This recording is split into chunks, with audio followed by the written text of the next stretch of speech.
sa halagang 180,000 is pwede nyo na nga po itong may uwi. Bali malinis na po itong mga boss, nakarehistro, first owner, kompleto po mga papeles, original po lahat ng ORCR. Bali RF Mazda po yung kanyang makina, diesel, manual transmission. Magandang araw po sa inyo lahat mga boss. Bali meron po tayo dito new arrival, style Tamiya po, RF Mazda, diesel engine, manual transmission. So ayan po yung kanyang itsura, synthetic yung kanyang flooring at galvanized po yung kanyang body mga boss.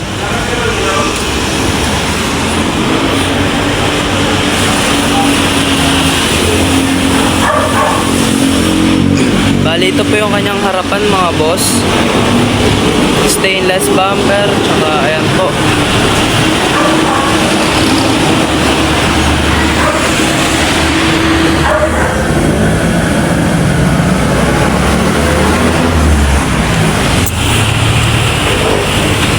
Bali ang asking price po natin dito ay 180,000, negotiable po. Nakarehistro at complete papers po, lahat original. So first owner din po ito.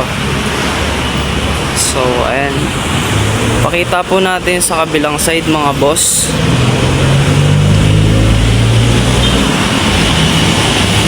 Style Tamiya po to.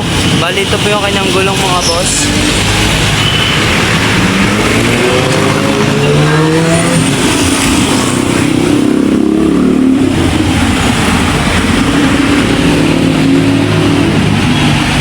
Pakita po natin yung kanyang loob mga boss.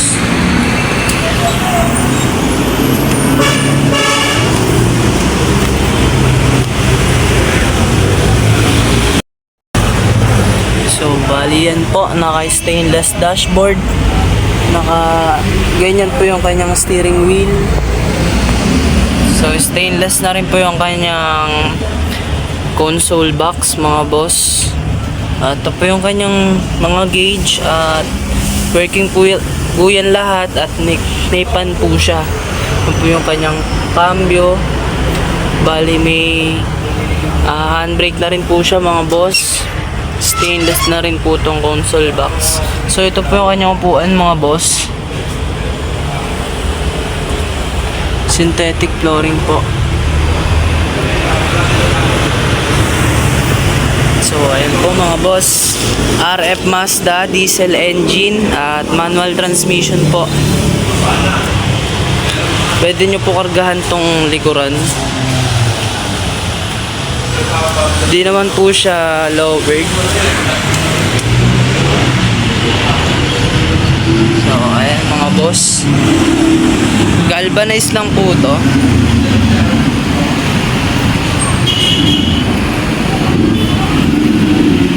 So yun mga boss, negotiable po tayo sa 180,000. So nakarehistro na po yan. So gagamitin nyo na lang po. So yun lang po, maraming salamat sa panonood. Huwag nyo kakalimutan mag-like and subscribe. Ingat po kayo. Bye bye.